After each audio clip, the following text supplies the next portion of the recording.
for WebiWave, my brand new webinar service. I don't say this lightly, but it does sound kind of hypey, so let me go ahead and explain after I say it. Now, WebiWave is going to change how webinars are done. Now, if you'll go and look at the marketing for literally any other webinar service out there, I'm talking about live webinar services, not auto webinars or any of that kind of stuff. I'm talking about live webinars that make sales. But anyway, if you go look at any of the other live webinar services out there, look at their marketing, you're going to find out they are all built for people to hold meetings. They're not built to make sales. And the fact that, they are really difficult to use, and there is a lot of dissatisfaction in the market out there.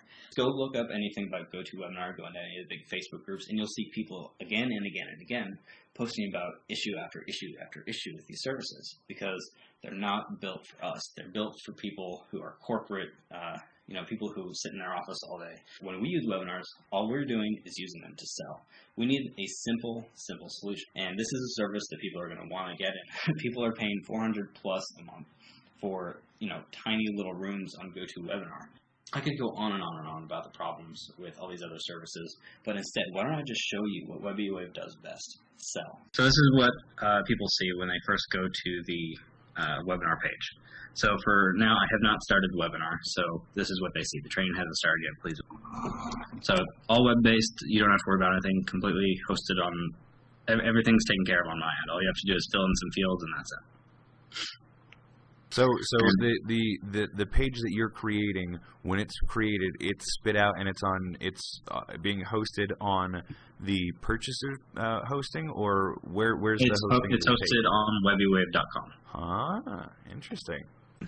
This here you see we've got another field for the embed code. If you did not put it in before, this would be blank, and this is where you pop in your embed code for the Google Hangout or whatever. But keep in mind, this does not actually have to be a Hangout. You could use like an easy video player or just any YouTube video or whatever you want.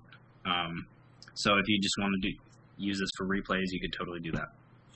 Chris, let me ask you a question. Is the video replay box that you have there, is that resizable, or is that just a standard fit?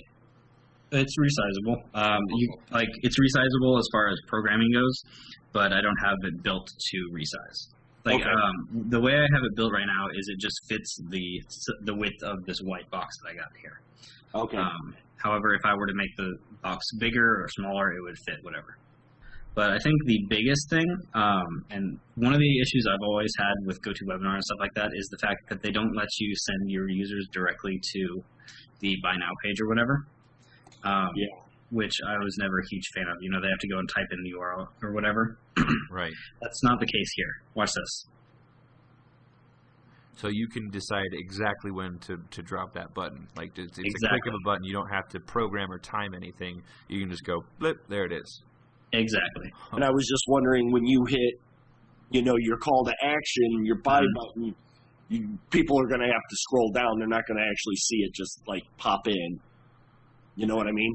Oh, well, actually, when it first shows up, it'll actually force their screen to scroll down to it. Oh, well, shit. That answers that. That fixes that problem. No, that's because people going, well, I don't see the button. I don't see the button. Well, that's not going to happen here.